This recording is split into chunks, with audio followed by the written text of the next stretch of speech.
quand on imagine les dangers de la préhistoire. On pense aux tigres aux dents de sabre, aux ours des cavernes, aux prédateurs armés de crocs et de griffes capables de déchiqueter un homme en quelques secondes. Mais le chasseur, le plus dangereux de cette époque ancienne, n'était peut-être pas une bête. Il avait 2 jambes, 2 mains, et un regard capable de calculer, de planifier, d'attendre le bon moment. Il était beaucoup plus proche de vous que vous ne voudriez l'admettre. Pendant des centaines de milliers d'années, notre planète a abrité plusieurs espèces humaines en même temps. Homo sapiens, les Néandertaliens, les Dénisoviens et d'autres encore partageant la même terre sans jamais vraiment vivre en paix les uns avec les autres. Parmi toutes ces espèces, l'une se distingue, non pas pour ses outils, ni même pour la taille de son cerveau, mais pour une raison bien plus sombre. Elle pourrait avoir été la première à chasser méthodiquement sa propre espèce. Cette espèce s'appelle Homo heidelbergensis. Imaginez-les un instant. Ils veuvaient à travers l'Afrique, l'Europe et certaines régions d'Asie entre 700 000 et 200 000 ans avant notre ère. Ils occupent une place absolument centrale dans notre arbre généalogique. On les appelle souvent le dernier ancêtre commun entre l'humain moderne et les Néandertaliens, des êtres de contradiction, des êtres de complexité, ni tout à fait les brutes qu'on imagine quand on pense à l'homme primitif, ni tout à fait nous-mêmes. Le monde dans lequel ils survivaient était impitoyable. Les variations climatiques pouvaient transformer un paysage entier en quelques milliers d'années seulement. Les glaciations avançaient, puis resculaient, changeant des forêts entières en étendues gelées et silencieuses. En Afrique, des sécheresses soudaines asséchaient les rivières et fracturaient les habitats en îlots isolés, où chaque ressource devenait précieuse et chaque voisin, potentiellement, un rival. Et Homo heidelbergensis possédait les outils, la force et l'intelligence nécessaires pour s'imposer dans ce monde hostile. Ce n'étaient pas des créatures fragiles.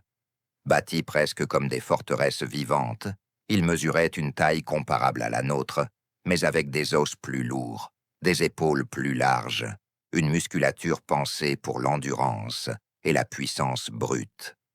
Leur cerveau, lui, s'approchait de la taille du nôtre, atteignant en moyenne 1200 cm3. Et ce n'était pas seulement de la force brute, c'étaient des êtres intelligents, sociaux, habiles. Ils fabriquaient des outils sophistiqués, coordonnaient leur chasse avec précision et communiquaient probablement d'une manière qui allait bien au-delà du simple geste instinctif. Leur quotidien était une lutte permanente contre des dangers venant de toutes les directions à la fois. En Afrique, ils devaient affronter des hyènes géantes, des félins aux dents de sabre et des crocodiles monstrueux capables de surgir des berges sans le moindre avertissement. En Europe, des lions des cavernes plus imposants que n'importe quel lion africain moderne rôdaient dans l'obscurité, tandis que des ours à face courte pouvaient se dresser sur leurs pattes arrière à plus de 2,60 m de hauteur. Dans les régions les plus froides, des meutes de loups, des sangliers géants et des mammouths des steppes représentaient une menace constante, jamais relâchée. Et pourtant, les preuves archéologiques suggèrent quelque chose d'encore plus troublant que tous ces prédateurs réunis. Au-delà de ces dangers naturels, Homo heidelbergensis aurait pu faire face à une autre menace, mortelle, elle aussi. Les autres membres de sa propre espèce. Avant d'aller plus loin, j'ai besoin de savoir qui ose marcher avec moi ce soir, dans cette histoire qui touche à quelque chose d'aussi vieux que l'humanité elle-même. Dites-moi en commentaire d'où vous regardez ceci et quel âge vous avez.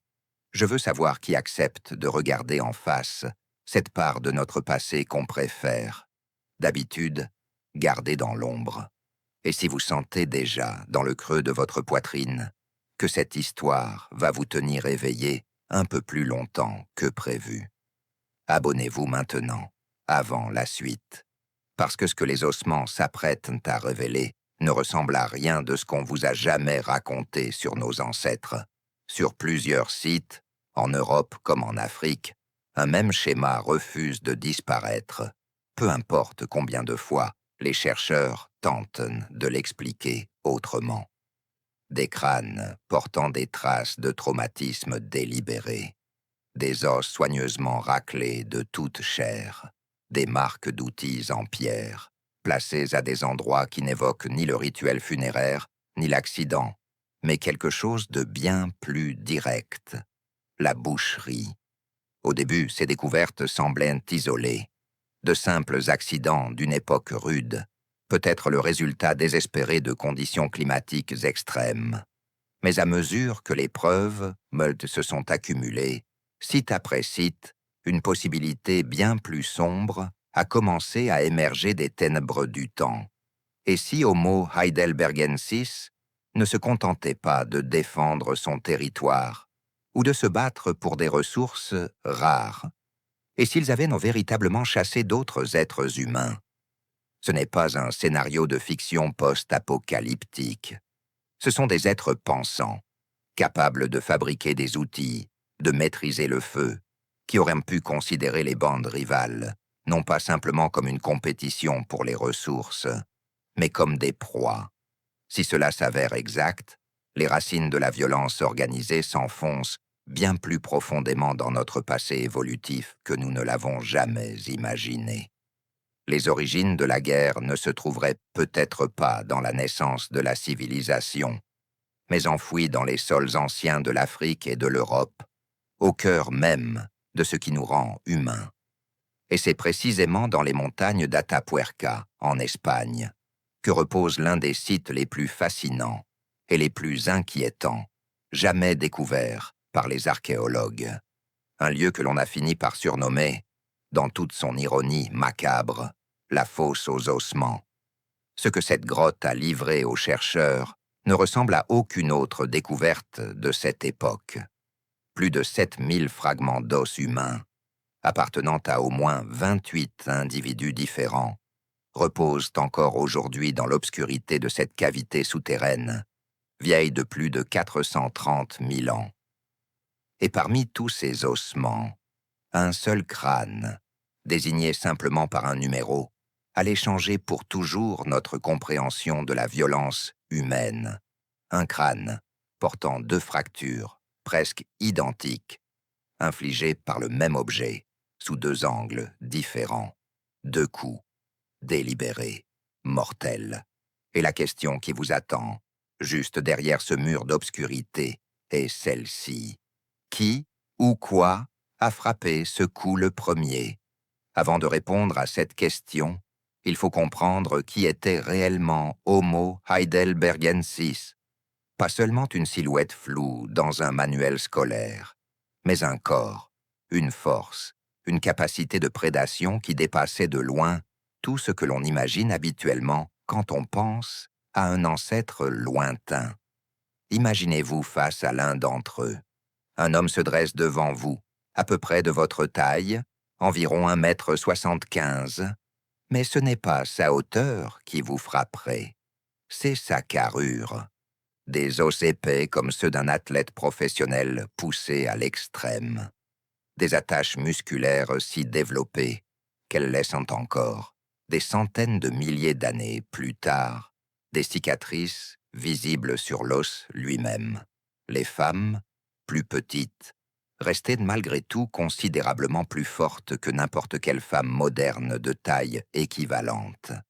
Leurs corps entiers semblaient avoir été conçus, façonnés, optimisés pour une seule chose: survivre dans un monde qui ne pardonnait jamais la faiblesse. Leur visage, lui, racontait une histoire à mi-chemin entre 2 mondes. Des arcades sourcilières, lourdes, presque archaïques, héritées d'ancêtres plus primitifs. Mais derrière ce front massif se cachait un cerveau, approchant la taille d'une autre, capable de planification, de stratégie, de cette forme d'intelligence sociale qui transforme un simple animal en quelque chose de bien plus dangereux. Ni tout à fait Homo erectus, ni tout à fait nous. Quelque chose entre les deux, quelque chose de transitoire, et c'est peut-être précisément cette position intermédiaire qui les rendait si redoutables. Leur alimentation, elle aussi, révèle une flexibilité presque inquiétante. Leurs dents et leurs mâchoires montrent qu'ils pouvaient traiter à peu près n'importe quoi. Des fruits, des noix, des plantes fibreuses qu'il fallait mâcher pendant de longues minutes avant d'en extraire le moindre nutriment. Et de la viande, beaucoup de viande, quand l'occasion se présentait. Cette polyvalence alimentaire n'était pas un détail anodin. Elle leur permettait de survivre presque partout, des savanes brûlantes de l'Afrique jusqu'aux lisières gelées, des calottes glaciaires qui recouvraient le nord de l'Europe pendant les périodes les plus froides. Et ces périodes changeaient tout, constamment, sans jamais laisser de répit. Les cycles glaciaires et interglaciaires transformèrent des paysages entiers en quelques milliers d'années, à peine, rapides à l'échelle géologique, mais suffisamment lents pour qu'une génération entière vive et meure en croyant que le monde resterait toujours ainsi. Une forêt tempérée pouvait devenir une toundra balayée par le vent, puis redevenir forêt, quelques générations plus tard, sans que personne ne comprenne pourquoi le ciel lui-même semblait changer d'humeur. Face à cette instabilité permanente, Homo heidelbergensis n'a pas simplement survécu, il a chassé, et pas seulement de petites proies faciles, peureuses, négligeables. Sur le site de Box Grove, en Angleterre, les archéologues y ont découvert des preuves suggérant qu'ils étaient capables d'abattre des proies massives et redoutables, des rhinocéros, des cerfs géants, plusieurs fois plus lourds qu'un homme, armés de bois capables d'éventrer un chasseur imprudent en une seule charge. Pour réussir un tel exploit, il ne suffisait pas d'être fort, il fallait coopérer, communiquer, anticiper les mouvements d'un animal terrifié et dangereux et savoir, précisément, à quel moment frapper. Pensez à ce que cela implique réellement. Une chasse au rhinocéros n'est pas une attaque impulsive. C'est une opération coordonnée, presque militaire dans sa précision. Certains membres du groupe devaient encercler l'animal, le pousser vers un terrain défavorable, peut-être un terrain marécageux ou une pente abrupte, tandis que d'autres attendaient, armes prêtes, le moment exact où la bête, épuisée ou prise au piège, devenait enfin vulnérable. Une seule erreur de timing, une seule défaillance dans la coordination, et c'était un membre du groupe qui finissait piétiné, encorné, ou pire. Et c'est exactement ici que la question devient dérangeante. Les mêmes capacités cognitives qui permettaient d'organiser une chasse aussi complexe, la planification, la coordination, l'anticipation du comportement d'un adversaire, ces capacités ne s'arrêtent jamais à une seule application. Un esprit capable de prévoir les mouvements d'un rhinocéros, paniqué, est tout aussi capable de prévoir les mouvements d'un rival humain. Une stratégie d'embuscade qui fonctionne contre un cerf géant fonctionne tout aussi bien contre un homme qui ne s'attend à rien. Ces chasseurs ne se contentèrent pas de survivre face aux prédateurs qui rôdaient autour de leur campement. Ils étaient eux-mêmes devenus, par la force de leur intelligence et de leur organisation sociale, l'un des prédateurs les plus efficaces que la Terre ait jamais connu à cette époque, et un prédateur aussi compétent, aussi coordonné, aussi capable de penser plusieurs coups d'avance, ne distingue pas toujours, dans un moment de pénurie extrême, entre une proie à quatre pattes et une proie à deux jambes. Posez-vous cette question, un instant, dans le silence qui s'installe. si un groupe d'Homo heidelbergensis pouvait organiser méthodiquement la mise à mort d'un rhinocéros de plusieurs tonnes. Qu'est-ce qui les aurait empêchés, dans un moment de famine, de tension territoriale ou de pure rivalité, d'appliquer exactement la même méthode à un groupe rival de leur propre espèce? C'est précisément cette question qui a hanté les archéologues lorsqu'ils ont commencé à examiner de plus près les ossements retrouvés dans certains sites, des ossements qui ne portaient pas les marques d'un animal sauvage, ni les traces d'un accident, mais quelque chose de bien plus délibéré, quelque chose qui ressemblait, de manière troublante, aux mêmes techniques utilisées pour abattre les grandes proies de leur époque. Et c'est là, profondément enfoui dans les montagnes d'Atapuerca, que la réponse la plus glaçante attendait depuis plus de 400 000 ans, dissimulée au fond d'un puits vertical que l'on ne peut atteindre qu'en se laissant tomber dans l'obscurité la plus totale, à travers un passage si étroit, si périlleux, que l'on se demande encore aujourd'hui pourquoi tant de corps ont fini, l'un après l'autre, au fond de cette même fosse silencieuse. Pour atteindre la fosse aux ossements, il faut descendre, pas marcher, pas grimper, descendre littéralement, à travers un puits vertical de plus de 13 mètres de profondeur, dans une obscurité si complète que même les archéologues équipés des meilleures lampes modernes décrivent l'endroit comme l'un des lieux les plus oppressants qu'ils aient jamais explorés. Imaginez maintenant ce même passage, il y a 430 000 ans, sans corde, sans lumière artificielle, sans aucun moyen de remonter facilement une fois descendu. Et pourtant, 28 individus, au moins, ont fini, d'une manière ou d'une autre, au fond de ce gouffre. Le site s'appelle Cima de los Huesos, littéralement la fosse des os, nichée au cœur des montagnes d'Atapuerca, en Espagne. Depuis sa découverte, il n'a cessé de fasciner et de troubler les chercheurs en même temps. Plus de 7000 fragments osseux ont été extraits de cette cavité, formant l'une des collections de fossiles humains anciens les plus riches jamais mises au jour sur cette planète. La majorité de ces restes sont attribués à Homo heidelbergensis et leur datation les place à environ 430 000 ans dans le passé. Pourquoi tant de corps se sont-ils retrouvés au même endroit, dans cette même obscurité souterraine, séparés peut-être par des générations entières?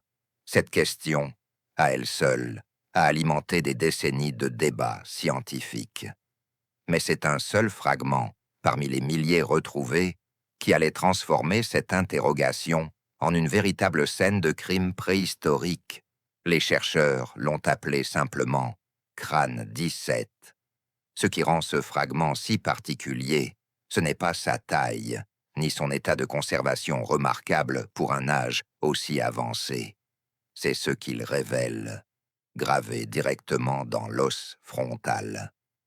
2 fractures distinctes, situées à proximité immédiate l'une de l'autre, mais orientées dans des directions différentes. 2 impacts, infligés selon toute vraisemblance par le même objet, mais sous 2 angles distincts, comme si l'agresseur avait frappé, ajusté sa position, puis frappé à nouveau.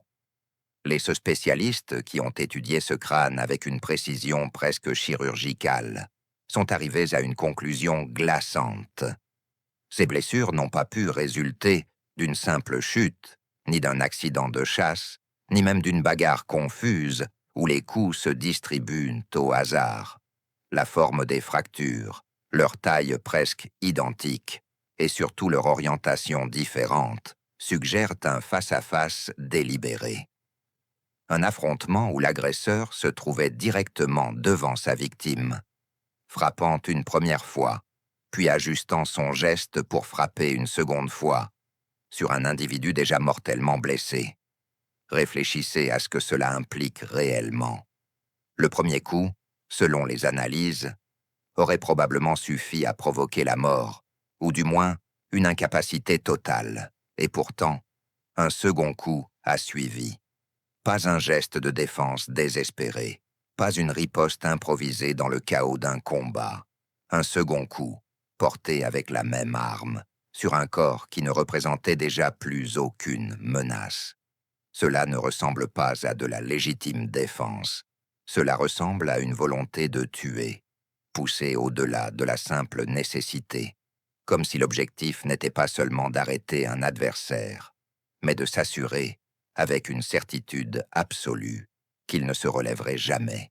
C'est exactement ce détail qui a transformé Crâne 17 en ce que de nombreux chercheurs considèrent aujourd'hui comme la plus ancienne preuve probable de meurtre dans toute l'histoire de l'humanité. Pas un accident, pas une mort naturelle suivie d'un rituel funéraire. Un acte de violence intentionnel, commis par un être humain contre un autre, il y a plus de 400 000 ans, bien avant l'apparition de l'écriture, bien avant les premières civilisations, bien avant tout ce que nous appelons habituellement le début de notre histoire. Mais voici ce qui rend cette découverte plus troublante encore. Crâne 17 n'était pas seul dans cette fosse.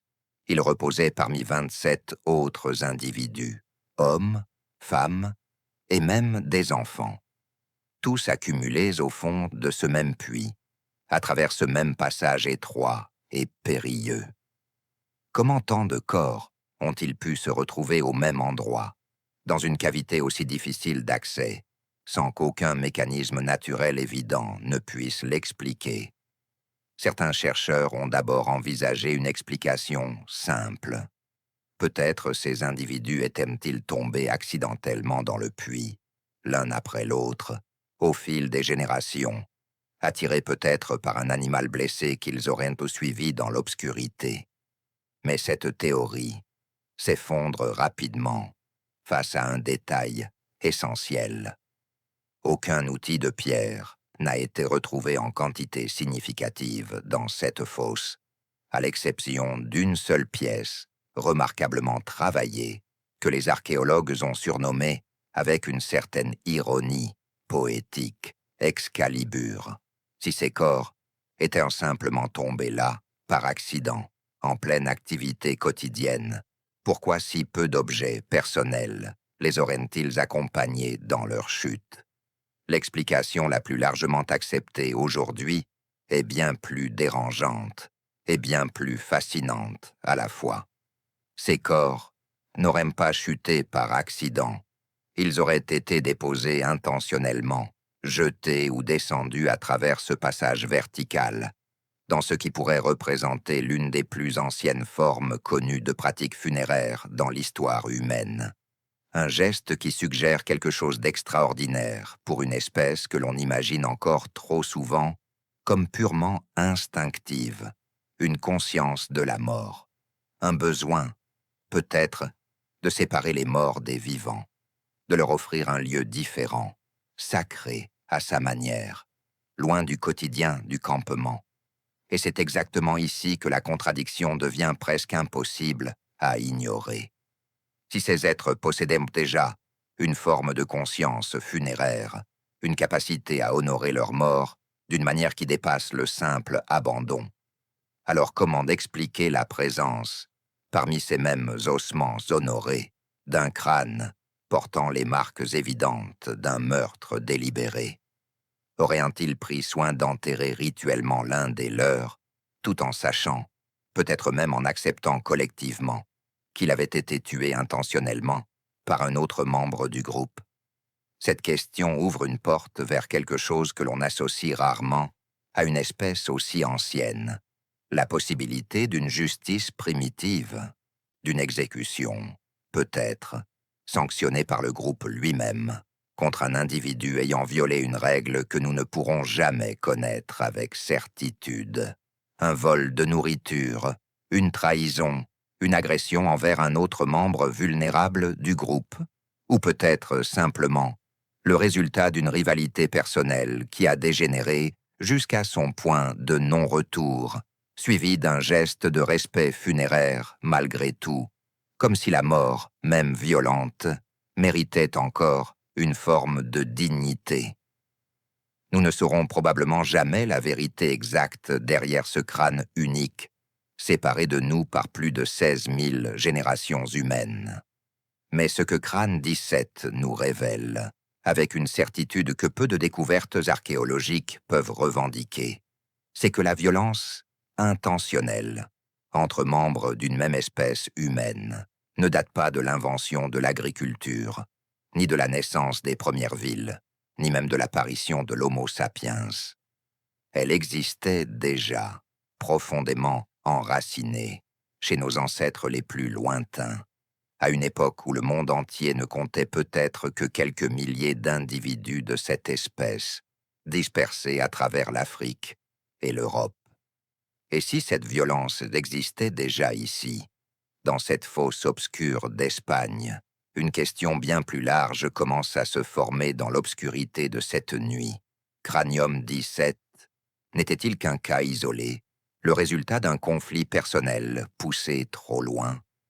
Ou bien existait-il, ailleurs sur le globe, d'autres preuves suggérant que cette violence dépassait largement le cadre d'un simple différend entre deux individus pour devenir quelque chose de bien plus systématique, presque méthodique, comme si la chair humaine elle-même était devenue, à un moment de leur histoire, une ressource parmi d'autres, à des milliers de kilomètres de là, en Éthiopie, dans la vallée reculée de Middle Awash, un autre crâne attendait depuis plus de 600 000 ans pour répondre, au moins en partie, à cette question.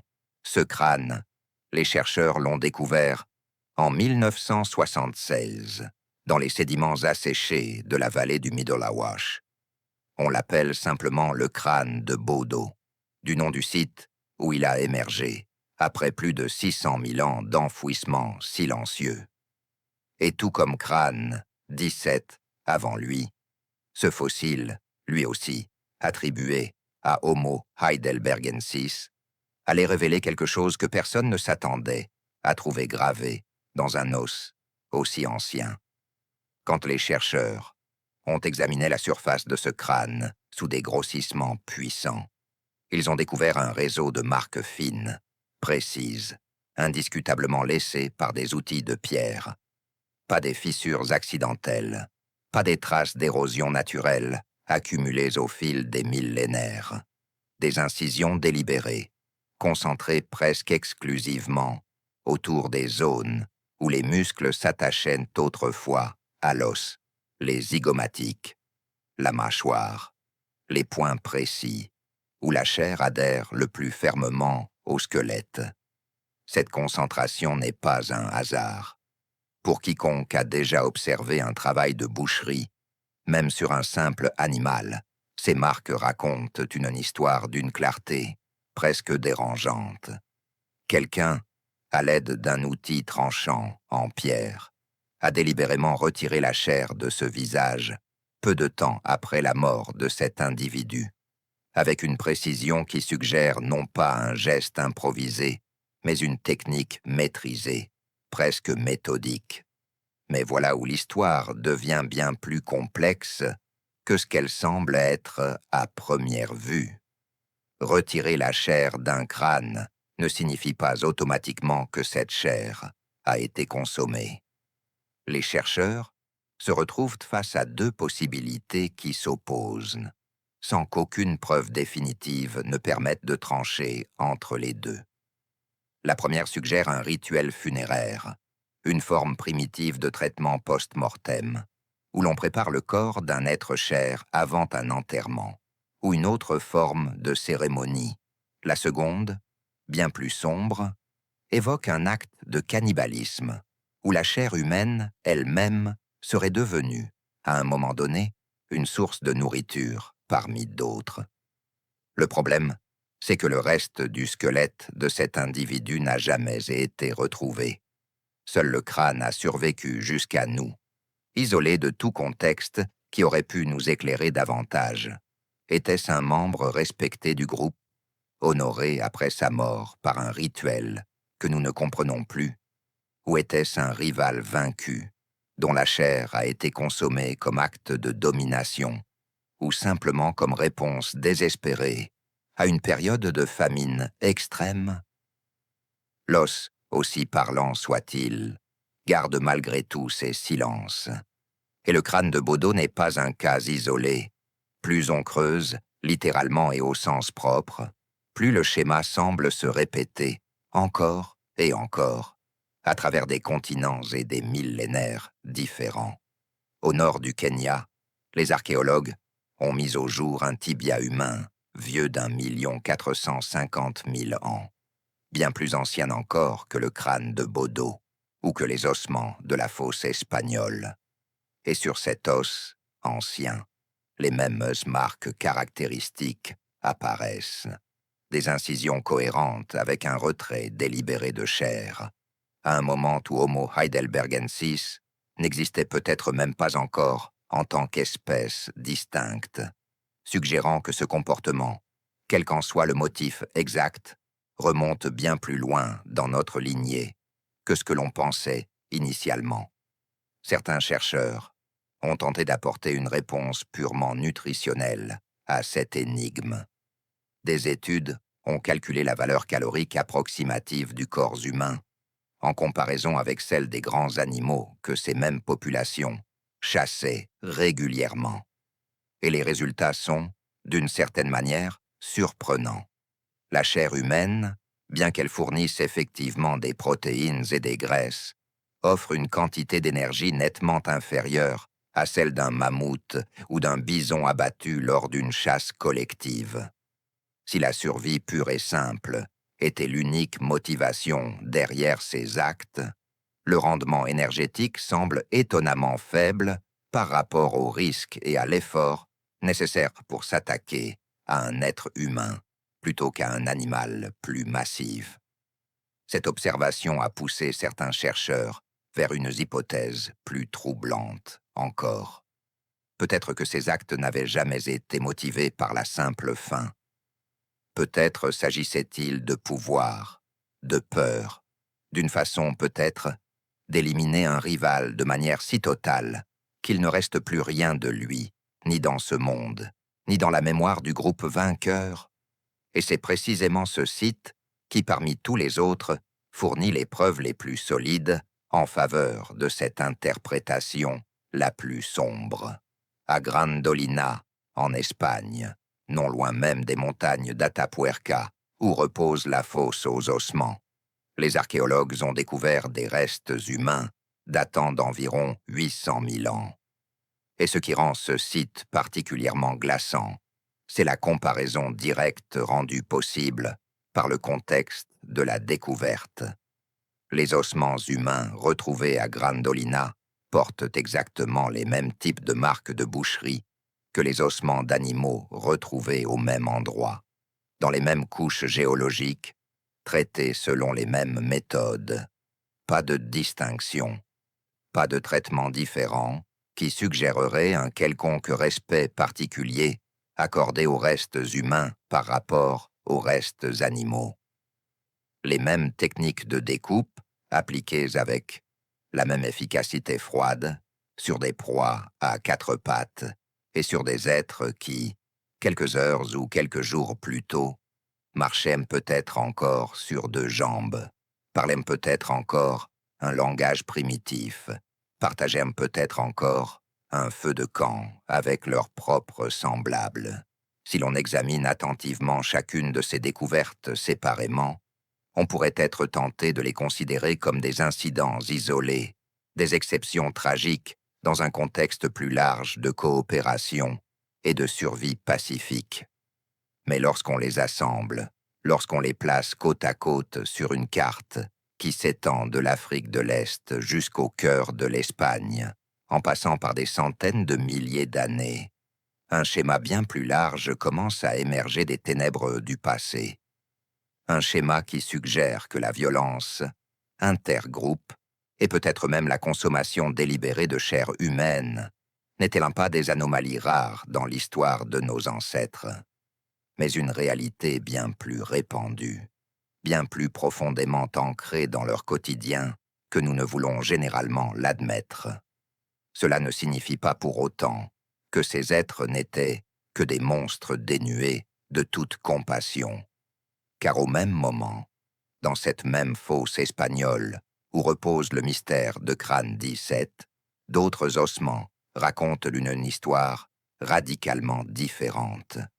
Une histoire de soin, de patience, de dévouement envers les plus faibles du groupe. Une histoire qui semble, à première vue, totalement incompatible avec celle que nous venons de découvrir à Bodo, à Grandolina, et dans cette vallée reculée du Kenya. Comment une seule et même espèce a-t-elle pu porter, en elle, ces deux visages aussi opposés? Celui qui prend soin de ses membres les plus vulnérables, prêt à les nourrir et à les protéger pendant des années entières, malgré leur incapacité à contribuer à la survie du groupe, et celui qui, dans d'autres circonstances, semble capable de tuer, de découper, et peut-être même de consommer ses propres semblables, avec la même froideur méthodique réservée habituellement aux proies animales. Cette contradiction, loin de s'effacer à mesure que les preuves s'accumulent, ne fait que s'approfondir. Et c'est précisément dans cette même fosse aux ossements, là où tout a commencé cette nuit, qu'un autre fragment, bien plus tendre cette fois, attend de révéler ce que ces êtres anciens étaient véritablement capables d'offrir, lorsque la survie ne dépendait pas seulement de la force, mais aussi, déjà, d'une forme ancienne et fragile de compassion humaine. Avant de revenir à cette part plus tendre de leur histoire, il faut comprendre une chose essentielle. Aucune de ces violences que nous venons de découvrir, ni à Bodo, ni à Grandolina, ni dans cette vallée reculée du Kenya, n'aurait été possible sans les outils que ces mains anciennes avaient appris à fabriquer. Car avant de pouvoir tuer méthodiquement, il fallait d'abord savoir construire une arme capable de tuer. Et c'est précisément en Allemagne, dans une carrière de lignite près de la petite ville de Schöningen, que les archéologues ont découvert l'une des preuves les plus saisissantes de cette maîtrise technique. Enfouie dans la boue depuis environ 300 000 ans, préservée par une chance presque miraculeuse dans des sédiments humides qui ont empêché leur décomposition totale, des lances en bois ont émergé du sol, presque intactes, comme si le temps lui-même avait accepté de les laisser nous parler. Imaginez tenir l'une de ces lances entre vos mains aujourd'hui. Elle mesure environ 2 mètres de long, taillée principalement dans du bois d'épicéa, un matériau choisi avec soin, parmi toutes les essences disponibles dans la forêt environnante. Mais ce qui rend cette arme véritablement remarquable, ce n'est pas simplement sa longueur, ni même le matériau utilisé, c'est sa conception. Le centre de gravité de cette lance se trouve précisément dans le premier tiers de sa longueur, exactement comme les javelots modernes utilisés aujourd'hui dans les compétitions olympiques. Ce n'est pas un détail technique anodin, c'est la signature d'un esprit qui comprenait, intuitivement, ou paraissait répéter sur des générations entières, les principes fondamentaux de l'aérodynamisme et de la balistique. Réfléchissez à ce que cela implique réellement. Pour créer un tel objet, il fallait d'abord sélectionner un arbre dont le grain du bois était parfaitement droit, sans nœud ni défaut qui auraient compromis la solidité de l'arme. Il fallait ensuite retirer l'écorce avec une patience méticuleuse, puis façonner la pointe et équilibrer le poids tout au long du fût, en utilisant uniquement des outils de pierre taillés. Ce processus ne pouvait pas être le fruit du hasard. Il représentait le résultat d'un apprentissage transmis, perfectionné et reproduit avec une cohérence remarquable à travers plusieurs exemplaires retrouvés sur le même site. Et cette cohérence, elle-même, raconte une histoire fascinante. Si une seule lance bien équilibrée pouvait être le fruit d'un coup de chance, plusieurs lances présentant le même design optimisé suggèrent de quelque chose de bien plus profond.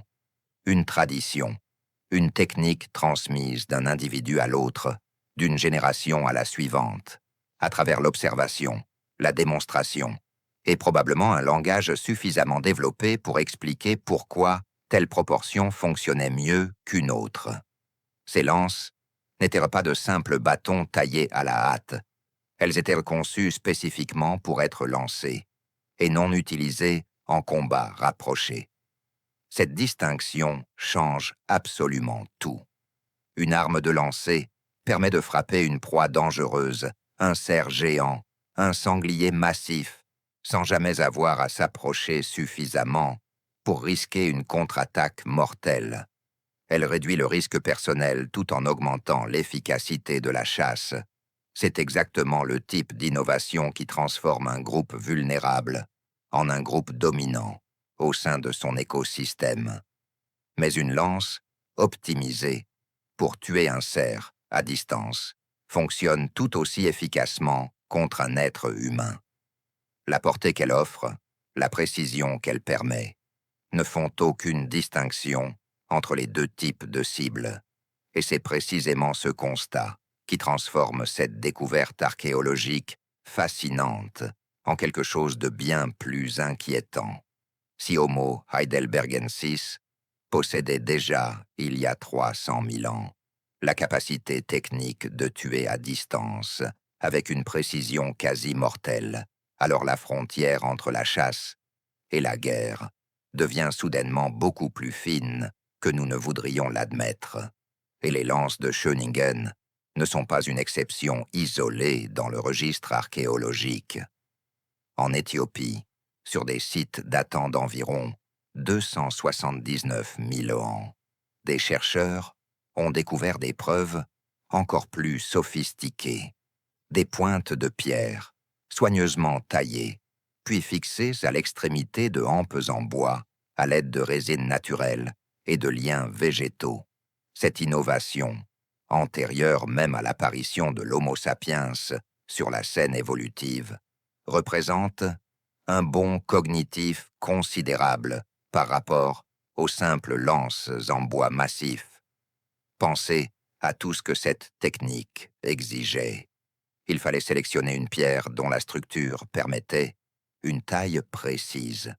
Il fallait façonner cette pierre en une pointe suffisamment tranchante et résistante pour pénétrer la chair sans se briser au premier impact.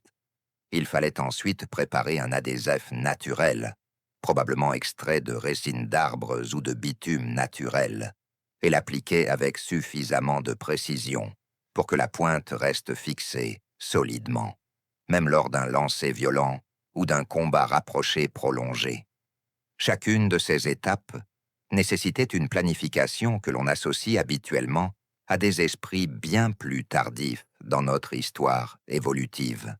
Et il existe une troisième catégorie d'armes, plus anciennes encore, retrouvées sur des sites en Tanzanie et datant d'environ 1 500 000 ans.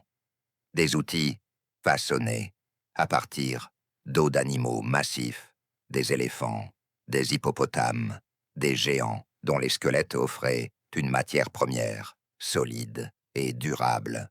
Ces outils, en os, montrent des motifs d'usure cohérents, suggérant une utilisation répétée et standardisée, probablement pour le dépeçage, mais potentiellement aussi pour d'autres usages plus sombres, que l'archéologie ne peut pas toujours révéler avec certitude. Ce qui frappe le plus, lorsqu'on examine l'ensemble de cet arsenal préhistorique, ce n'est pas simplement son ingéniosité technique, c'est la dualité fondamentale qu'il représente.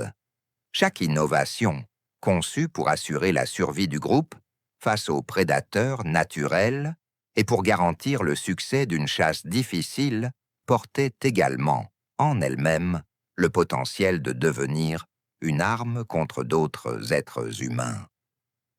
Les mêmes mains qui façonnaient une lance pour abattre un cerf à distance pouvaient, dans un moment de tension territoriale ou de pénurie extrême, pointer cette même lance vers un visage qui ressemblait étrangement au leur. Cette dualité n'est pas propre à Homo heidelbergensis. Elle traverse toute l'histoire de l'innovation humaine, depuis la première pierre taillée jusqu'aux technologies les plus avancées de notre époque moderne. Mais c'est peut-être ici, dans ces forêts d'Allemagne et ces vallées d'Éthiopie, il y a plusieurs centaines de milliers d'années, que cette dualité s'est manifestée pour la première fois sous une forme suffisamment sophistiquée pour laisser une trace durable dans le sol. Et pourtant, ces mêmes mains, qui façonnaient des armes capables de tuer à distance, étaient aussi capables d'un geste totalement différent. Un geste de patience, de dévouement, de soin prolongé envers un membre du groupe qui ne pouvait plus rien apporter en retour. C'est précisément cette autre facette de leur existence, presque incompréhensible à côté de tout ce que nous venons de découvrir, qui nous attend maintenant. Enfouie elle aussi dans cette même fosse espagnole où tout a commencé. Dans cette même fosse aux ossements, parmi les 28 individus retrouvés, repose un squelette qui raconte une histoire complètement différente de celle de Crâne 17. Une histoire qui ne parle ni de violence, ni de domination, mais de quelque chose de bien plus inattendu chez une espèce que l'on imagine encore trop souvent comme purement instinctive. Cet individu présentait, dès la naissance, une malformation congénitale sévère de la hanche, une dysplasie si prononcée que la marche normale, autonome, lui aurait été pratiquement impossible. Imaginez ce que cela signifie réellement dans un monde où la survie dépendait chaque jour de la capacité à suivre le groupe, à fuir un prédateur, à participer à une chasse, à se déplacer constamment au rythme des saisons et des ressources disponibles. Un tel handicap, dans n'importe quelle autre espèce sociale confrontée à des conditions aussi extrêmes, aurait probablement signifié une mort rapide ou un abandon pur et simple dès les premières années de vie. Et pourtant, les analyses osseuses de cet individu révèlent quelque chose d'extraordinaire. Cette personne a survécu non pas quelques mois, ni même quelques années, mais suffisamment longtemps pour que son squelette porte les marques d'une existence prolongée, malgré son incapacité fondamentale. Cela ne pouvait pas être le fruit du hasard. Cela signifie qu'un groupe entier, jour après jour, année après année, a pris la décision silencieuse de continuer à nourrir, à protéger et à transporter probablement cet individu lors de chaque déplacement, sans jamais recevoir en retour la moindre contribution directe à leur propre survie collective. Réfléchissez à ce que cela exigeait concrètement. Quelqu'un devait partager une portion de viande chassée avec un grand risque, sans que cette personne ait participé à la chasse elle-même. Quelqu'un devait porter cet individu, ou au minimum ralentir le rythme du groupe entier, lors de chaque migration saisonnière, vers de nouvelles sources d'eau ou de nouveaux territoires de chasse. Quelqu'un devait, peut-être, le protéger physiquement lors des moments où le groupe se trouvait exposé à un danger soudain, un prédateur surgissant sans avertissement, ou une rencontre tendue avec une bande rivale. Cette forme de soin prolongé, soutenue sur plusieurs années, ne ressemble à rien de ce que l'on observe habituellement chez les animaux sociaux les plus simples. Elle suggère quelque chose de bien plus proche de ce que nous appelons aujourd'hui l'empathie. Une capacité à reconnaître la souffrance d'un autre être et à agir délibérément pour l'atténuer, même au prix d'un coût personnel et collectif considérable. Et cette découverte transforme radicalement notre compréhension de leur structure sociale. La plupart des spécialistes s'accordent aujourd'hui pour estimer que Homo heidelbergensis vivait en petits groupes étroitement soudés, comptant généralement entre 15 et 30 individus. Ces bandes étaient probablement organisées autour de liens de parenté, ressemblant à bien des égards aux sociétés de chasseurs-cueilleurs qui leur succéderaient des centaines de milliers d'années plus tard. Vivre en groupe aussi restreint offrait une flexibilité essentielle, permettant de se déplacer rapidement à travers des paysages imprévisibles, en suivant les troupeaux de gibier, en cherchant des sources d'eau fraîche ou des matériaux nécessaires à la fabrication d'outils.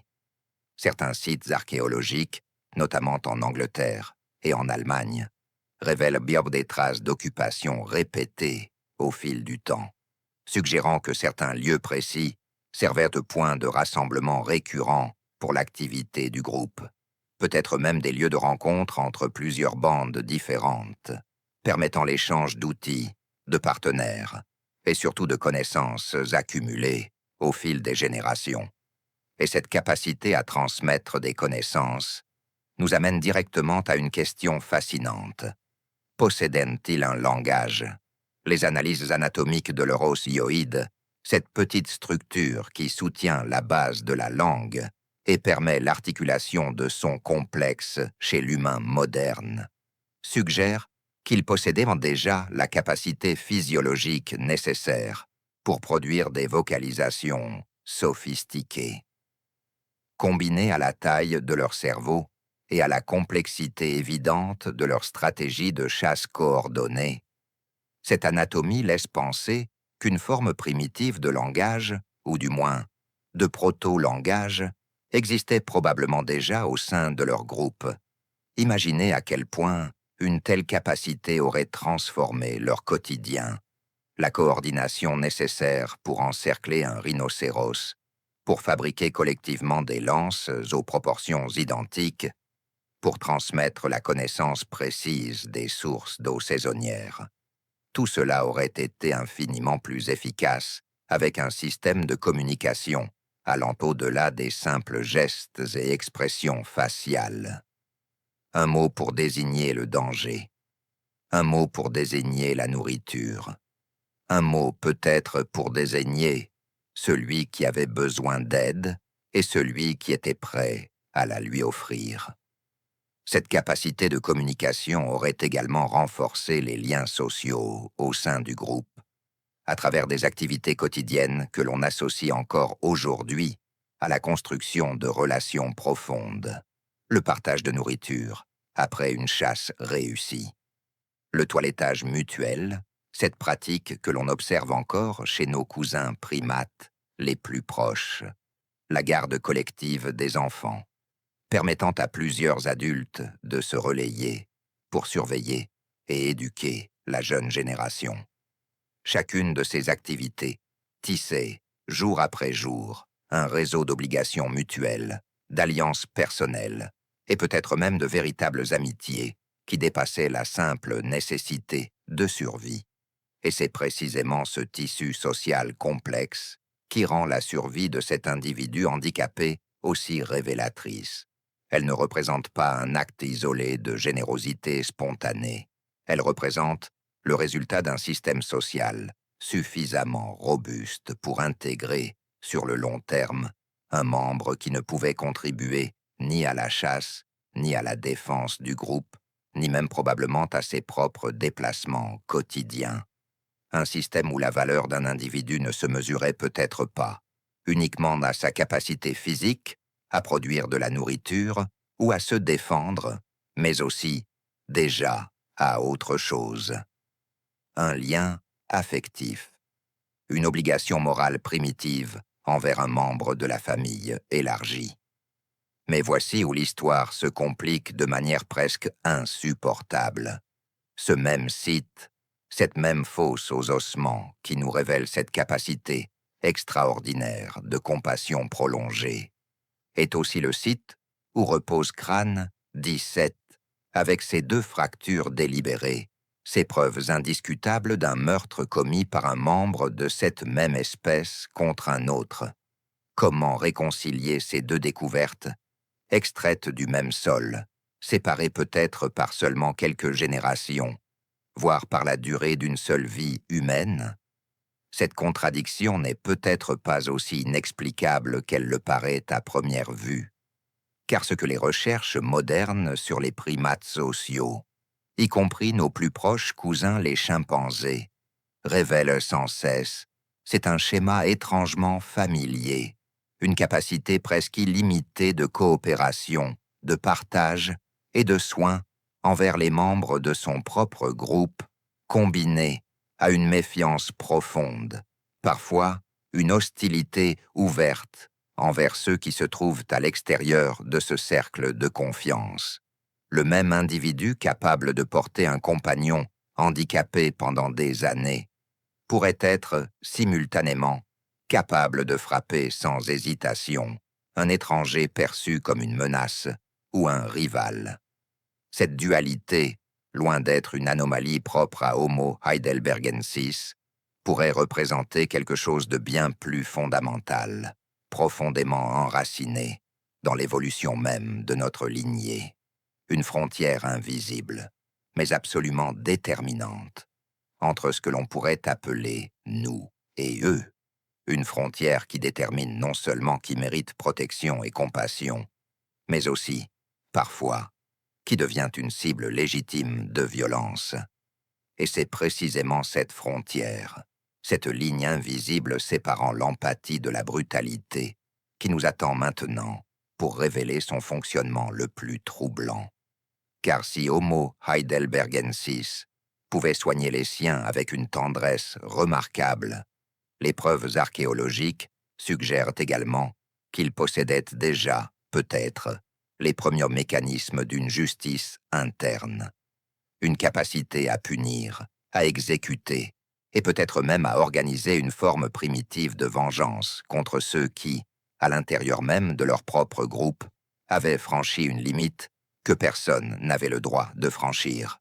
Pour comprendre cette frontière invisible entre la compassion et la brutalité, il faut revenir, une dernière fois, à Crâne 17, mais cette fois, pas pour examiner ses fractures, pour se demander ce qui a pu se passer après le coup fatal, parce que ce détail, presque négligé dans les premières analyses, pourrait bien contenir la clé de toute cette contradiction. Si cet individu avait simplement été une victime de violences intergroupes, tué par des rivaux venus d'un autre territoire, on s'attendrait logiquement à ce que son corps ait été abandonné sur place, laissé aux charognards, ou peut-être même emporté comme trophée par les agresseurs. Mais ce n'est pas ce qui s'est produit. Son crâne a fini, comme celui des 27 autres individus retrouvés dans cette même fosse, déposés avec un soin qui suggère une intention funéraire, descendu à travers ce même passage périlleux que ses propres compagnons de groupe semblent avoir utilisé délibérément pour honorer leur mort. Cela signifie quelque chose de profondément troublant. Si cet homme a été tué par les membres de son propre groupe, et que ce même groupe a ensuite pris soin de déposer son corps selon le même rituel funéraire réservé à tous les autres, alors nous ne sommes peut-être pas en train d'observer un meurtre ordinaire, motivé par la jalousie ou la rage personnelle.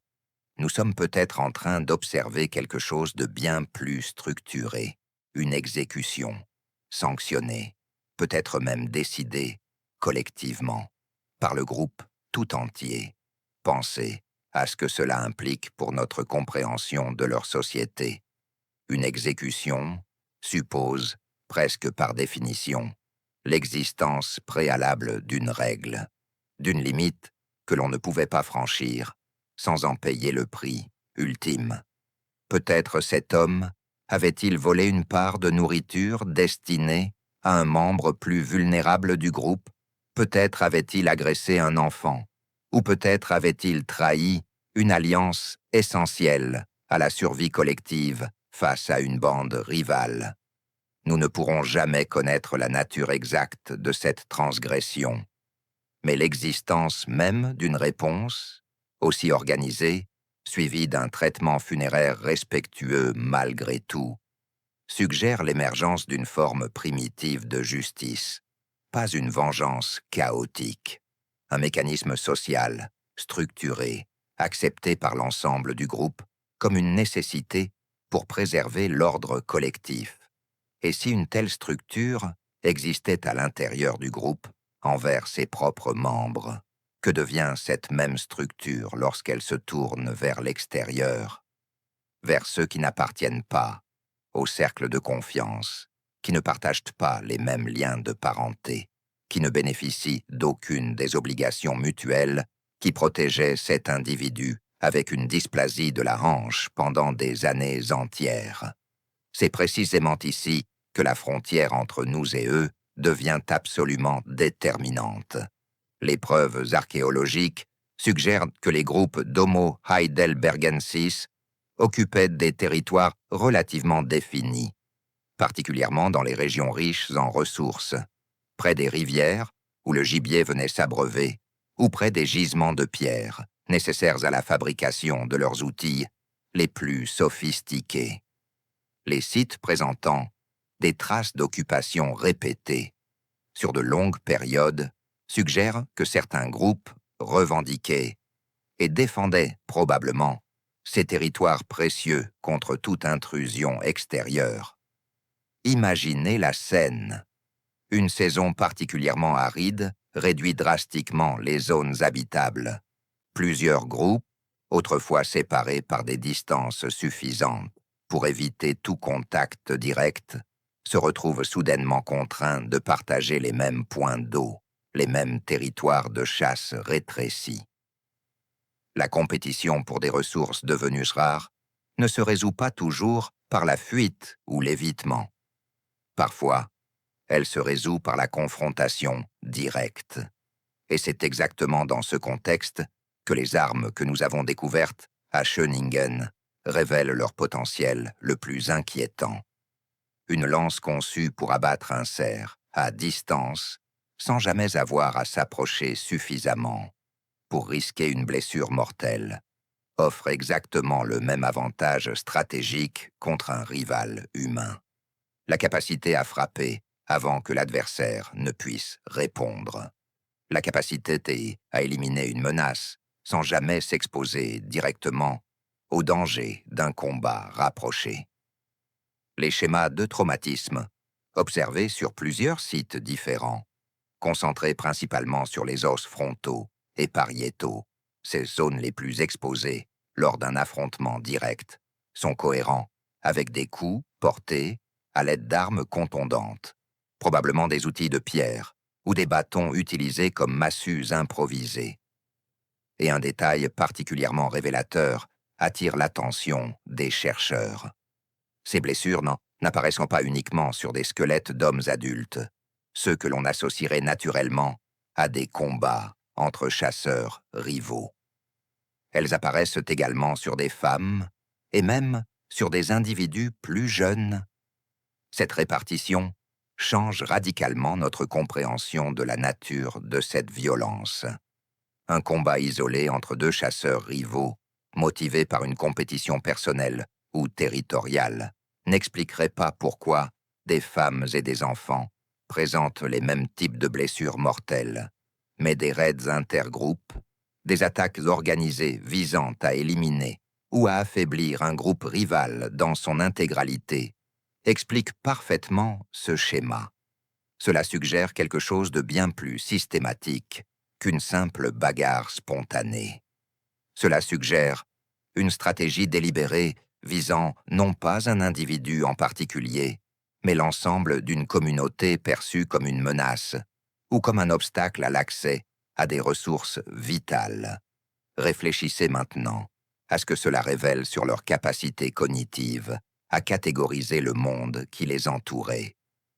Pour qu'une telle violence systématique puisse exister, il fallait déjà, dans leur esprit, une distinction claire et absolue entre deux catégories d'êtres, ceux qui appartenaient au groupe, méritant protection, partage et soins prolongés même en cas de handicap sévère, et ceux qui n'y appartenaient pas, perçus peut-être comme une menace existentielle ou simplement comme un obstacle dépourvu de la même valeur morale accordée aux membres de sa propre communauté.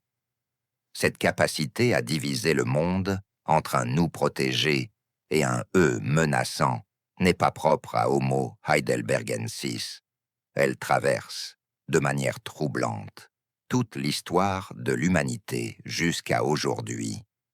Mais ce qui rend cette découverte si significative, c'est qu'elle place l'origine de cette division psychologique fondamentale, bien plus loin, dans notre passé évolutif, que ce que l'on imaginait auparavant.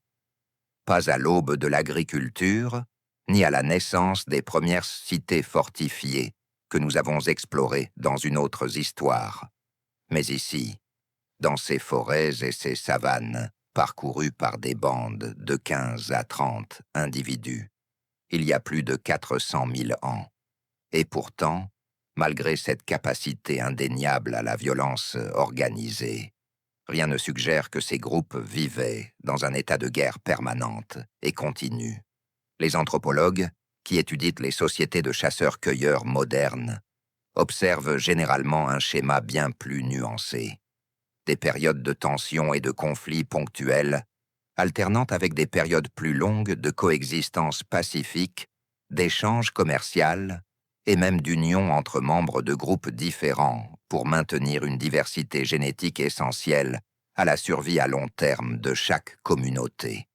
Homo heidelbergensis suivait probablement un schéma similaire, ni dans un état de paix perpétuelle que certains chercheurs aimeraient imaginer pour nos ancêtres les plus lointains, ni dans un état de guerre constante et ininterrompue que d'autres voudraient utiliser pour justifier une vision pessimiste de la nature humaine, quelque chose de bien plus complexe et finalement bien plus humain. Un mélange fluide de coopération et de compétition, de confiance et de méfiance, oscillant selon la disponibilité des ressources, les relations historiques entre groupes voisins, et peut-être même selon des connexions personnelles, qui traversaient parfois ces mêmes frontières territoriales que la violence venait par ailleurs renforcer. Cette double capacité, à la fois pour une compassion profonde et pour une violence calculée, ne représente pas une contradiction à résoudre. Elle représente peut-être déjà, à cette époque si lointaine, l'essence même de ce qui allait devenir, des centaines de milliers d'années plus tard, la condition humaine elle-même. Et cette même dualité, ce même héritage complexe, allait bientôt se transmettre, à travers le sang et les gènes, à 3 espèces différentes qui porteraient chacune, à leur manière, ce même fardeau ancestral. Imaginez maintenant quelque chose qui dépasse largement les frontières de cette unique fosse espagnole. Imaginez ce même sang, cette même dualité entre compassion et violence, se diviser, se disperser et traverser 3 continents entiers pour donner naissance, des centaines de milliers d'années plus tard, à 3 espèces humaines distinctes. Et parmi ces 3 espèces, l'une d'entre elles porte encore aujourd'hui, dans chaque cellule de votre corps, l'héritage direct de cette histoire ancienne. Vers 700 000 ans avant notre ère, Homo heidelbergensis s'était déjà répandu à travers l'Afrique, l'Europe et certaines régions d'Asie occidentale, s'adaptant à des environnements radicalement différents, des savanes brûlantes aux forêts tempérées, jusqu'aux lisières les plus froides des calottes glaciaires européennes. Cette dispersion géographique extraordinaire n'était pas simplement une question de survie physique. Elle représentait le début d'une fragmentation qui allait, lentement, sur des dizaines de milliers de générations, transformer une seule espèce en plusieurs lignées distinctes. En Europe et en Asie occidentale, les populations isolées par les glaciations successives ont commencé à évoluer selon leur propre trajectoire, développant progressivement des traits physiques adaptés au climat rigoureux qui les entourait.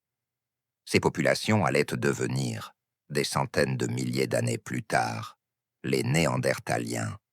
En Asie, plus à l'est, une autre branche, séparée elle aussi par la distance et le temps, allait donner naissance aux Denisoviens, une espèce que nous connaissons aujourd'hui presque exclusivement à travers l'analyse génétique, tant les restes fossiles retrouvés sont rares et fragmentaires. Et en Afrique, là où tout avait commencé, une 3e lignée, restée sur le continent, qui avait vu naître l'espèce entière, allait progressivement se transformer en quelque chose de nouveau. Homo sapiens, nous. Réfléchissez à l'ironie profonde de cette histoire. Homo heidelbergensis n'était pas simplement un ancêtre lointain et anonyme, perdu dans la nuit des temps. C'était littéralement le tronc commun, la racine unique à partir de laquelle 3 branches distinctes allaient pousser, chacune développant ses propres adaptations, ses propres outils, ses propres stratégies de survie, tout en portant, malgré tout, le même héritage fondamental, la même capacité à la coopération extraordinaire, la même capacité, malheureusement, à la violence organisée.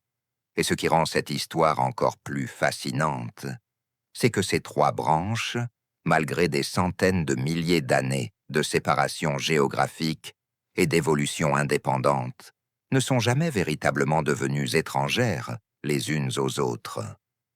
Lorsque Homo sapiens a commencé à migrer hors d'Afrique, il y a environ 60 000 ans, ces populations ont rencontré, sur leur chemin, les descendants directs de leurs propres ancêtres communs. Des Néandertaliens en Europe et au Proche-Orient, des Dénisoviens en Asie centrale et orientale. Les analyses génétiques modernes, rendues possibles par des techniques de séquençage qui auraient semblé relever de la science-fiction il y a seulement quelques décennies, révèlent aujourd'hui l'ampleur réelle de ces rencontres. Environ 1 à 3% de l'ADN présent chez toute personne d'origine non africaine provient directement de ces unions avec des Néandertaliens, et dans certaines populations d'Océanie, ce pourcentage grimpe jusqu'à 4% d'ascendance dénisovienne, un héritage génétique qui a traversé des centaines de milliers d'années pour se retrouver, aujourd'hui encore, dans le sang de personnes bien réelles, vivant sur cette même planète que vous habitez en ce moment précis. Ces gènes hérités ne sont pas de simples curiosités scientifiques sans conséquences. Ils ont façonné, de manière mesurable, certains aspects fondamentaux de la biologie humaine moderne.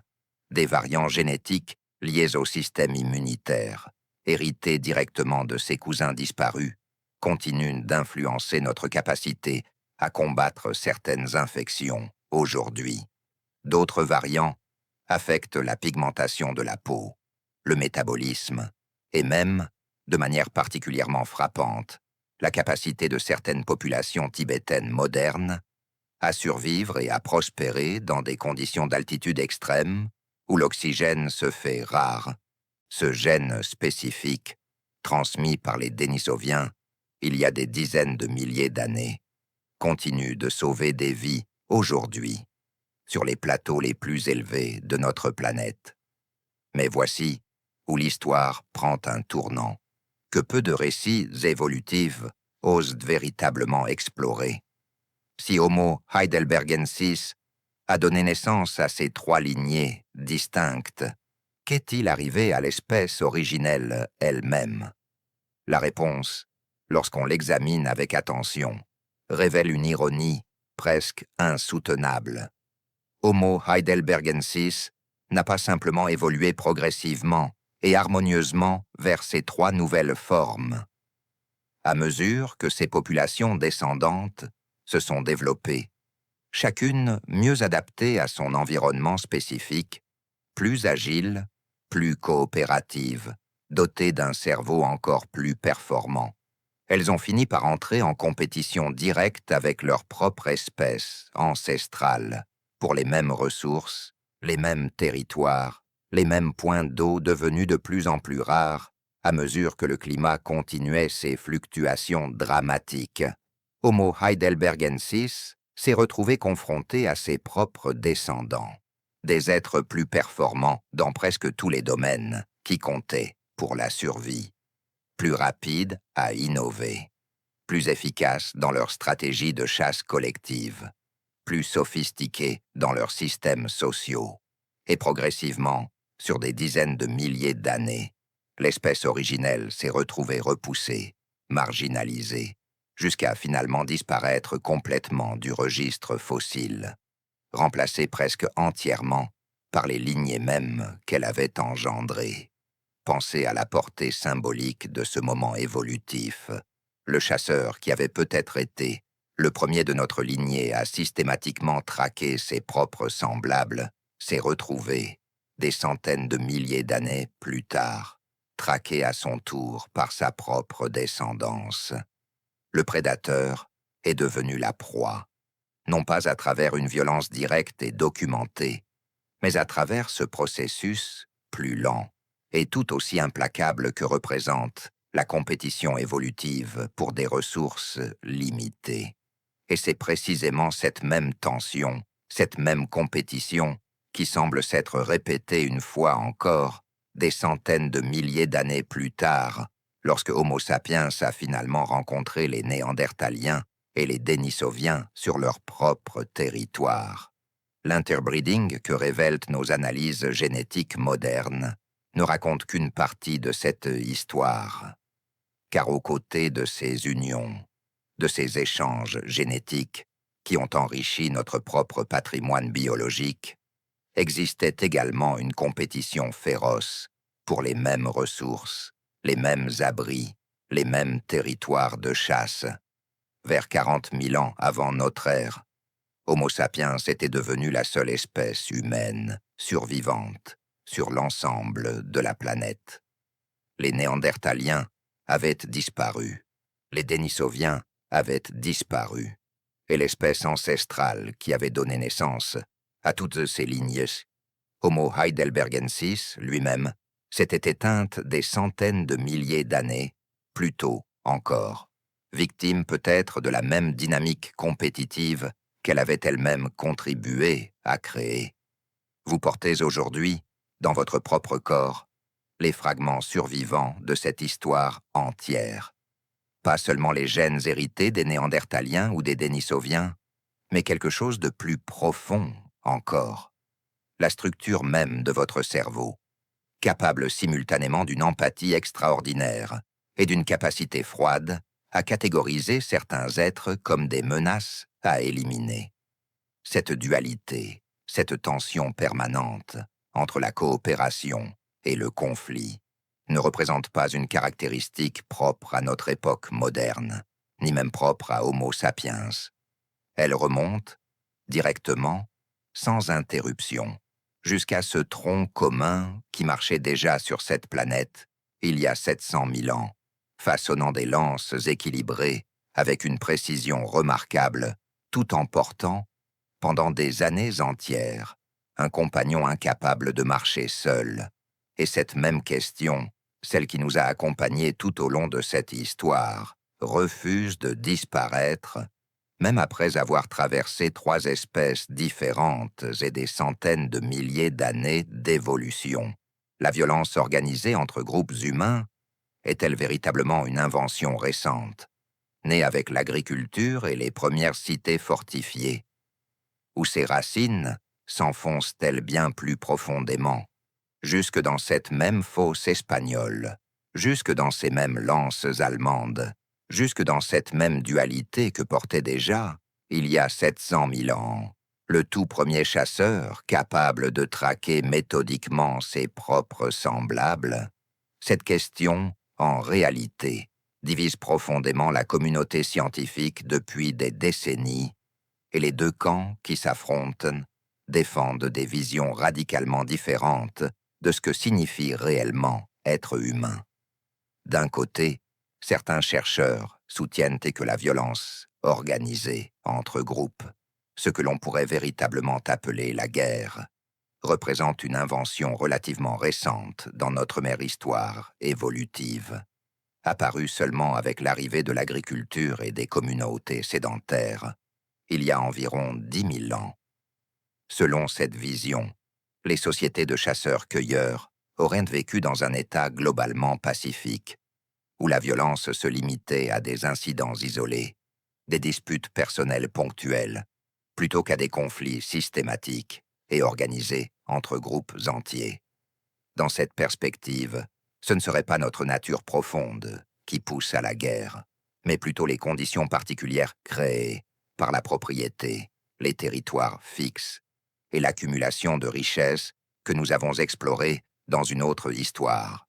Mais de l'autre côté, un nombre croissant de chercheurs pointe vers exactement les preuves que nous venons de découvrir ensemble cette nuit. Les fractures délibérées de crâne 17, les marques de boucherie sur le crâne de Bodo, les lances parfaitement équilibrées de Schöningen. Ces découvertes suggèrent que les racines de la violence organisée s'enfoncent bien plus profondément dans notre passé évolutif, remontant à des centaines de milliers d'années, bien avant l'invention de l'agriculture, bien avant même l'apparition de notre propre espèce sur cette planète. Et pour comprendre cette question, plus profondément encore, certains chercheurs se tournent vers nos plus proches cousins, encore vivants aujourd'hui, les chimpanzés, une espèce avec laquelle nous partageons un ancêtre commun remontant à environ 7 millions d'années, bien avant même l'apparition de tout ce que l'on pourrait appeler humain. Les observations menées sur des communautés sauvages de chimpanzés révèlent un comportement absolument troublant, presque impossible à ignorer dans le contexte de notre discussion. Des groupes de mâles organisent régulièrement ce que les primatologues décrivent littéralement comme des raids coordonnés, s'aventurant délibérément au-delà des frontières de leur propre territoire pour pénétrer dans celui d'une communauté voisine. Ces incursions ne sont pas spontanées ou chaotiques. Elles sont méthodiques, silencieuses, et visent spécifiquement des individus isolés, séparés du soutien de leur propre groupe, incapables de se défendre efficacement contre une attaque coordonnée par plusieurs assaillants. Si ce comportement existait déjà avant même la séparation évolutive entre la lignée humaine et la lignée des chimpanzés, alors la capacité à la violence intergroupe organisée pourrait représenter quelque chose d'encore plus ancien que Homo heidelbergensis lui-même, quelque chose hérité directement de notre ancêtre commun avec les grands singes, profondément enraciné dans notre biologie depuis des millions d'années, bien avant que la première lance ne soit jamais façonnée dans une forêt allemande. Mais il existe une autre possibilité, tout aussi fascinante à considérer. Peut-être que ce comportement n'a jamais été directement hérité d'un ancêtre commun. Peut-être que les chimpanzés et les lignées humaines ont développé indépendamment des stratégies de violence organisées similaires, simplement parce qu'ils ont fait face à des défis écologiques et sociaux comparables, des ressources limitées, des territoires à défendre, une compétition constante pour l'accès à la nourriture et aux partenaires reproductifs. Dans ce scénario, ce ne serait pas un héritage génétique direct qui expliquerait cette violence, mais plutôt ce que les biologistes appellent l'évolution convergente, où des conditions similaires produisent des solutions comportementales similaires, même chez des espèces séparées par des millions d'années d'évolution distincte. Cette distinction, bien qu'elle puisse sembler purement académique à première vue, porte en réalité des implications profondes sur la manière dont nous comprenons notre propre nature et surtout sur la manière dont nous envisageons notre capacité à transformer cette nature à l'avenir. Si la violence organisée représente une invention culturelle relativement récente, alors elle pourrait théoriquement être modifiée ou même complètement abandonnée à travers des changements sociaux et institutionnels appropriés.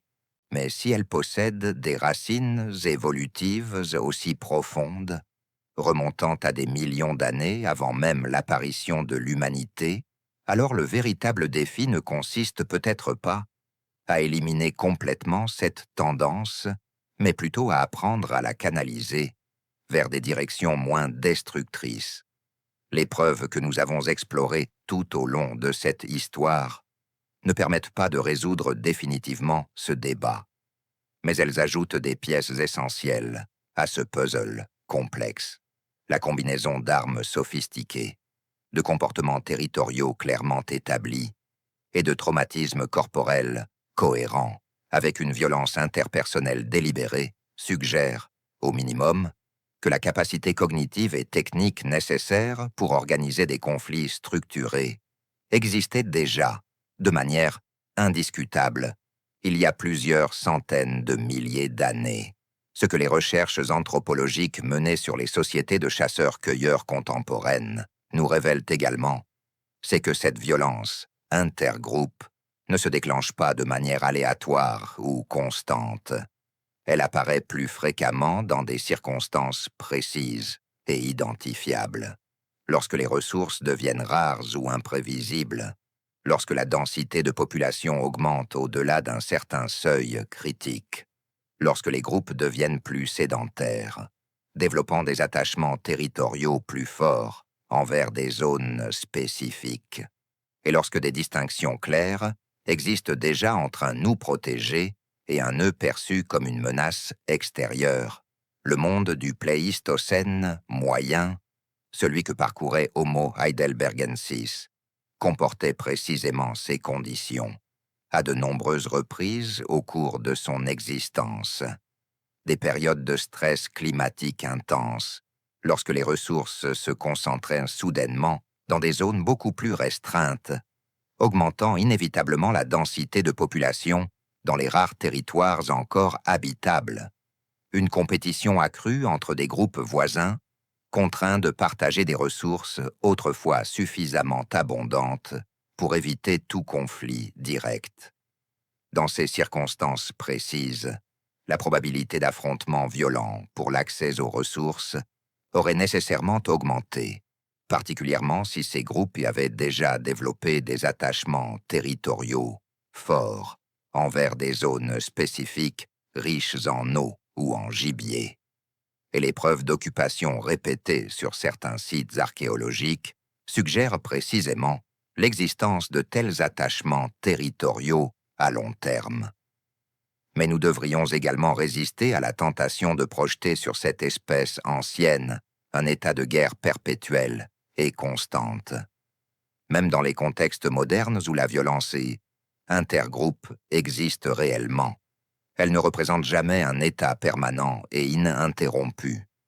Des périodes de tension et de confrontation occasionnelles alternent généralement avec de longues périodes de paix relative, d'échanges commerciaux et même d'union matrimoniale entre groupes différents. Homo heidelbergensis suivait probablement un schéma similaire, avec des relations entre groupes fluctuant constamment selon la disponibilité des ressources, les relations historiques accumulées entre voisins, et peut-être même selon des connexions personnelles qui traversaient parfois ces mêmes frontières territoriales. Cette complexité, ce mélange constant de coopération et de compétition, de confiance et de méfiance occasionnelle, ressemble étrangement, presque inconfortablement, à ce que nous observons encore aujourd'hui dans nos propres sociétés modernes. Pas une histoire simple d'agressivité innée et inévitable. Pas non plus un récit nostalgique d'une harmonie naturelle perdue. Quelque chose de bien plus nuancé et finalement bien plus reconnaissable comme profondément humain. Et c'est précisément cette reconnaissance qui devrait vous tenir éveillé cette nuit, un instant de plus, alors que cette histoire ancienne s'approche enfin de sa conclusion. Car si cette dualité existait déjà, il y a 700 000 ans, dans le cœur et l'esprit d'une espèce capable simultanément de porter un compagnon handicapé pendant des années et de fabriquer méthodiquement des armes destinées à tuer ses propres semblables, alors peut-être que cette même dualité n'a jamais véritablement disparu. Peut-être qu'elle continue, encore aujourd'hui, à se manifester dans chaque geste de coopération extraordinaire et dans chaque acte de violence calculé que nous observons quotidiennement dans le monde qui vous entoure en ce moment précis. Et voilà où cette histoire nous mène, après avoir traversé 700 000 ans d'obscurité, de tendresse et de sang séché sur la pierre. Une fosse en Espagne, un crâne en Éthiopie, des lances en Allemagne. Et au centre de tout cela, une seule question qui refuse de se taire, peu importe combien de fois on tente de la refermer. Repenser à crâne 17, déposé avec soin au fond de ce puits, malgré les 2 coups qui l'ont tué. Repenser à cet individu, à la hanche brisée, porté pendant des années par un groupe qui n'avait aucune obligation de le faire, si ce n'est celle, fragile et précieuse, que l'on appelle aujourd'hui l'empathie.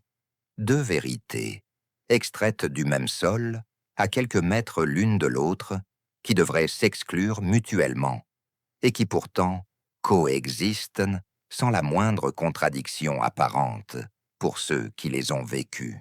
Homo heidelbergensis n'était ni un monstre ni un saint. Il était quelque chose de bien plus inconfortable à admettre.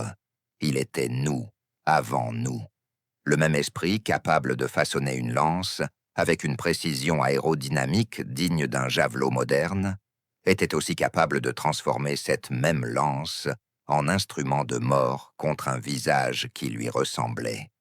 Le même groupe capable de nourrir un membre incapable de marcher était aussi capable, dans d'autres circonstances, de juger, d'exécuter, peut-être même de dévorer un de ses propres semblables, retrouvé des centaines de milliers d'années, plus tard, sous forme de marques de boucherie, sur un os fossilisé.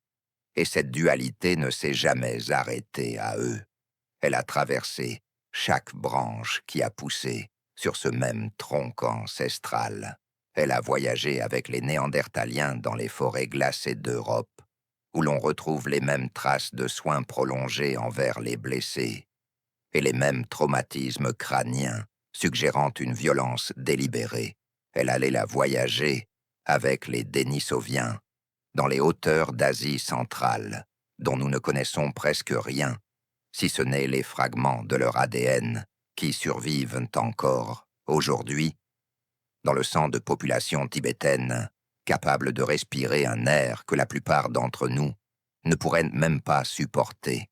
Et elle a voyagé, enfin, jusqu'à nous, jusqu'à Homo sapiens, jusqu'à cette personne, vous, qui écoutez cette histoire en ce moment précis, dans l'obscurité de votre propre chambre, séparée de cette fosse espagnole par 700 000 ans, et pourtant reliée à elle par un fil ininterrompu de sang, de gènes et de comportements transmis sans interruption depuis cette nuit lointaine où le premier coup a été porté. Vous portez en vous cette même architecture cérébrale, capable simultanément d'un dévouement total envers ceux que vous aimez et d'une froideur presque instantanée envers ceux que vous percevez, parfois injustement, comme une menace. Ce n'est pas une malédiction propre à notre époque moderne. Ce n'est pas le produit corrompu d'une civilisation devenue trop complexe. C'est, semble-t-il, ce qui nous définit depuis l'origine même de notre lignée, gravé dans nos os, avant même que nous sachions écrire notre propre histoire. Et pourtant, voici ce qui devrait, malgré tout, vous offrir un peu de paix avant de vous laisser glisser dans le sommeil cette nuit. Homo heidelbergensis n'avait ni le choix, ni la conscience de cette dualité qu'il portait en lui. Il agissait, frappait, soignait et tuait, guidé par des instincts façonnés par un monde d'une brutalité que nous avons presque entièrement oubliée aujourd'hui.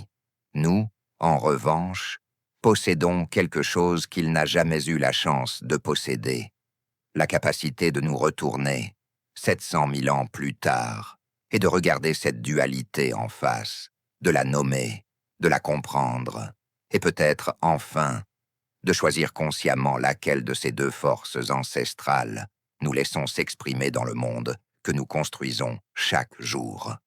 Cette capacité de réflexion, cette possibilité même de se poser la question que vous vous posez probablement en ce moment, n'existait pas dans cette fosse obscure d'Atapuerca. Elle n'existait pas non plus lorsque la première lance a été taillée dans une forêt allemande, il y a 300 000 ans. Elle est, peut-être, la seule chose qui nous distingue véritablement de cet ancêtre lointain qui a façonné, sans le savoir, les deux visages que nous portons encore aujourd'hui. Le chasseur qui traquait peut-être ses propres semblables a disparu il y a des centaines de milliers d'années, remplacé par sa propre descendance, dans une ironie évolutive presque trop parfaite pour être inventée. Mais ce qu'il a laissé derrière lui n'a jamais véritablement disparu. Cela vit encore ce soir, dans chaque battement de votre cœur, dans chaque choix que vous faites entre la peur et la confiance, entre la fermeture et l'ouverture envers ceux que vous ne connaissez pas encore. La fosse aux ossements reste silencieuse 430 000 ans plus tard, ses 28 habitants reposant toujours dans l'obscurité où ils ont été déposés, avec autant de soin que de violence. Et sous les mêmes étoiles qui veillaient déjà sur eux, vous vous endormez ce soir, héritiers de leur lumière et de leur ombre, portant en silence l'histoire la plus ancienne et la plus humaine jamais racontée.